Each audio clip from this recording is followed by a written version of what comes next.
Veranda IAS, where your dream becomes reality. Hello everyone, welcome to the daily current affair analysis from Veranda IAS. Today we are going to see some of the important current affair from the day of 28th of June 2023. Moving on to the topics of the day. So as usual, we'll be first discussing some of the important questions from 2023 prelims, after which we'll move on to the analysis of the article which was there in the opinion page of the Hindu, a model for quality and inclusive education which can be mapped to GS2 education, after which we'll be moving on to the topic what is watermelon snow which can be mapped to GS3 science and technology, after which we'll be moving to greenwashing which can be mapped to GS3 environment. Moving on to the questions. So let us see this question. It was asked in 2023 prelims. Once the central government notifies an area as a community reserve. So we have got some 4 options. Let us see one by one. What are they? The first option or the statement is that the chief wildlife warden of the state becomes the governing authority of the forest. Hunting is not allowed in such area. Third one, people of such area are allowed to collect non-timber forest produce. People of such area are allowed traditional agricultural practices. That is a 4th statement also. So how many of the above statements are correct? Which is a question which was asked from environment. Let us see the options. Only 1, only 2, only 3 and all 4. Okay. So here we should understand that community reserves in India, they are actually protected areas that frequently serve as migration routes, connectors, or actually as a buffer zones to establish national parks, to some other wildlife sanctuaries, and also to reserved and protected Indian forests. So according to section 33 of the Wildlife Protection Act, or we can call it as WLPA, Wildlife Protection Act, the state's chief wildlife warden becomes a forest governing body.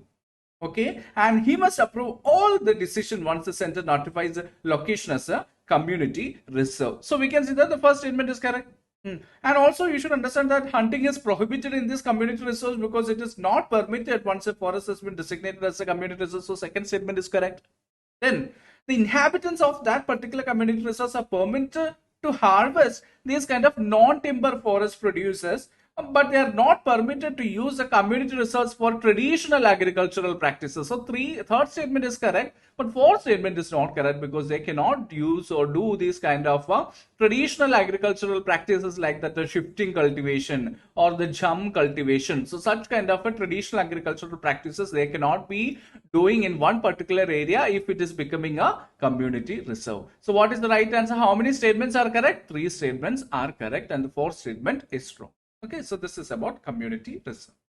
Let us move on to the next question which was asked in prelims 2023. Before moving further, we should understand why this question was asked in this prelims 2023. What was the relevance? So you should understand that there was a news which was asked in which was there in September 30, 2022, which says community reserves are the forest department's backdoor entry into Northeast India. So there was a discussion and editorial related to that. Okay, so that could be most probable reason this kind of a questions was asked in the prelims 2022. Okay, moving on to the next question. With reference to scheduled areas in India, consider the following statements. Scheduled areas. Okay. So first statement is, within a state, the notification of an area as scheduled area takes place through an order of the president. The second statement, the largest administrative unit forming the scheduled area is the district and the lowest is a cluster of villages in the block. And the third statement, the chief ministers of the concerned states are required to submit annual reports to the Union or Ministry on the administration of the scheduled areas in the states. How many of the above statements are correct? Which is a question asked in polity and governance. So those who know the answer, please do comment in the comment section before we go for the analysis. Yes, many of you have already have the answer right now. Anyways, let us discuss that. So friends, we should understand that these kind of scheduled areas are regions that the president may declare to be such by order after consulting with the governor of that particular state, as stated in which article? Article 244(1) of the 5th schedule of the Constitution. And here the scheduled area's largest administrative unit is actually what? Is the district, while the block's collection of villages constitutes this lower level. So you can see the first statement as well as the second statement was correct. Then according to the paragraph 3 of the 5th schedule of the Indian Constitution, the executive power of the union shall extend to the giving of directions to the state as to the administration And the governor of each state having scheduled areas therein shall annually or whenever so required by the president make a report to the president regarding the administration of the scheduled areas in that particular state. So, as given in the third statement, it is not the chief minister's duty to give the annual report, because who is the agent of the center, or who is being appointed as the center's agent in the states? It is actually the governors. So we can see that president appoints the governor, and it is the duty of the governor to submit the report back to the center, and not the chief minister. So how many of the statements are correct? So the right answer to this question is option B, that is only 2 of the statements are correct. Okay. Yes. Let us move on to the editorial analysis, or the article analysis, which was there in the opinion page of today's The Hindu.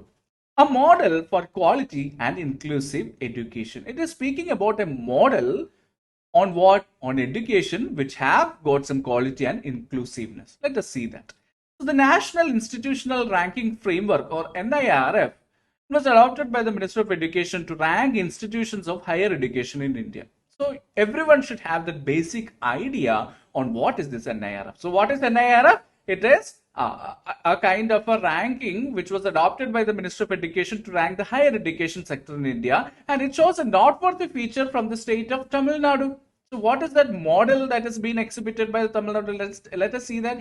It is a consistent success of Tamil Nadu in providing higher education that is both of good quality and also inclusiveness. And through this experience of the Tamil Nadu state, and also its state's motto of development with social justice, they offer an important insight for other states, especially more into the southern states of our country. So now let us move and discuss more about this National Institutional Ranking Framework, because as a UPSC aspirant, when we map it to the syllabus, this kind of a ranking is very, very important.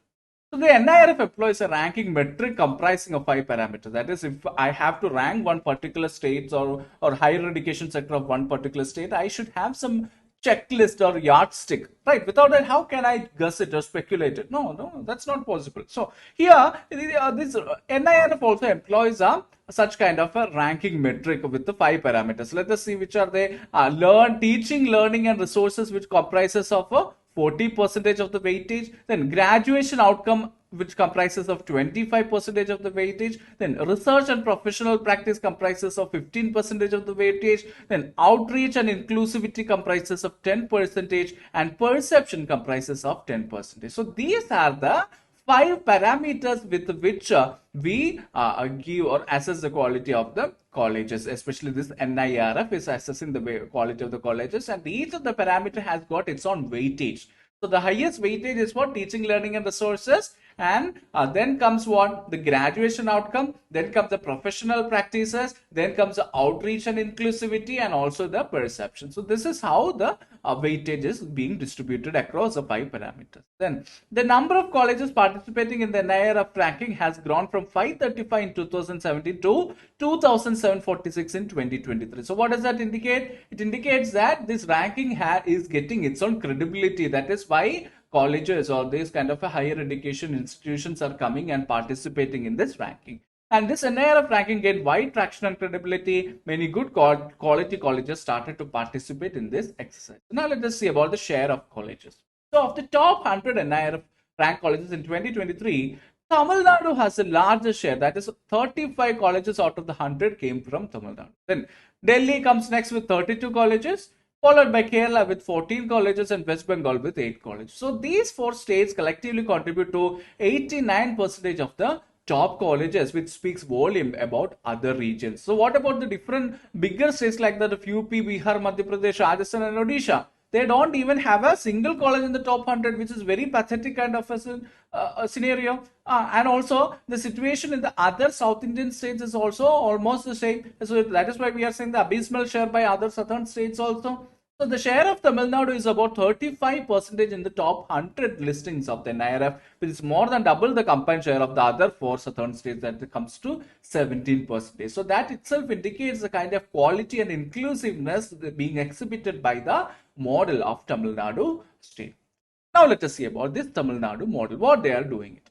So Tamil Nadu has been consistent as a lead contributor for the top ranking colleges. How? We can see that the state's literacy rate is almost 80.33% in 2011, which is above the national average. Not only that, inside the Tamil Nadu itself, three important cities, that is Chennai accounts for only 9, that is 26% colleges. Then Coimbatore with with almost an equal share. Trichy with approximately 5 colleges, that is coming across 14 percentage. So all these kind of an important study centers are contribute or having only this much kind of a percentage. This is because Tamil Nadu not only has one of the highest reservation quotas, which is they are very much efficient in implementing the reservation policy also, because of which what will happen, the people who are the vulnerable sections are able to get education, the downtrodden sections are able to come up with the education. That is, more than 1/3 of the top ranked colleges are dispersed across places. It is not just concentrated in this kind of a tier 2 tier 1 cities, but rather it is distributed over different places. What is the use of it? It provides an opportunity for the quality education for students from poor and disadvantaged social groups. So that is actually one of the most important what is a significant emphasized version of the Tamil Nadu model, which can be replicated to the other states also. So what is the way forward with this issue of education? So the Tamil Nadu's impressive and consistent performance in higher education, it shows that quality as well as this inclusiveness can be achieved together and consistently. And this kind of finding should prompt other southern states which also have a kind of very reasonable inclusiveness, and also they should have some effective social welfare architecture to introspect why they are lagging behind. So what are the reasons which are making them to come behind of the other states? And what all things can be taken up or imbibed in order to inspire them to take action to rectify this kind of an issues, right? So such kind of steps have to be taken by each of the states. So this is what the article says in that opinion page, as the author says about the quality education and inclusiveness by the Tamil Nadu model of higher education as speculated by the NIRF. Okay, yes, let us proceed further. What is this watermelon snow? So this is actually a kind of a prelims perspective kind of topics that we are going to discuss from now on. So watermelon snow is a captivating natural phenomenon observed in snowy mountain regions including Utah in the US, where the snow takes on a red and pink hue. So you can see here the image also, it looks like kind of what when you just open up the watermelon, you can see this kind of a thing, right? So that is why we call it as a watermelon snow. So this unique occurrence has been attributed to a specific type of algae. It is because of one kind of algae. What is that algae's name?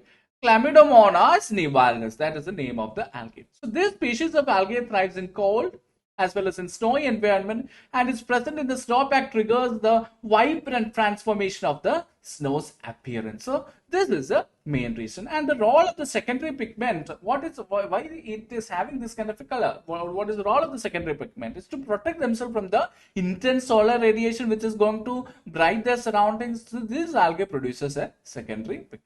And this pigment acts as a shield against very harmful UV radiation, and also it safeguards the algae's DNA as well as other organelles. And this kind of secondary pigmentation or coloration allows algae cells to absorb heat, which plays a very crucial role in the access to water. Because in the snow, there is no absorption of heat which is happening, because it is all getting reflected because of the white color of the snow itself. And the algae, they definitely need heat in order for them to survive in that particular conditions. And that is one of the another important functions of this secondary pigmentation. Okay, moving on to the next topic, greenwashing. So those who have already analyzed today, this year's prelims questions might have already seen about the question on greenwashing, which was asked in 2023 prelims. So what is the context of this news we are discussing today? The International Sustainability Standards Board, or the ISSB, they recently released a new set of G20-backed global rules aimed at helping regulators crack down on greenwashing. So this is the context. Now let us understand, what is this greenwashing? You have heard about brainwashing, right? Then what is this greenwashing? So here, greenwashing is a process of conveying a false impression or misleading information about how a company's products are environmentally sound. That is, many companies will come up and say that our products are not posing any kind of environmental threat, and we are very sound and sustainable with respect to environment. So this is kind of one such a kind of. In addition, greenwashing may occur when a company attempts to emphasize sustainable aspects of a product to overshadow its involvement in environmentally damaging practices. Companies can also greenwash initiatives with vague claims that don't provide real data or scientific validation for the claims also.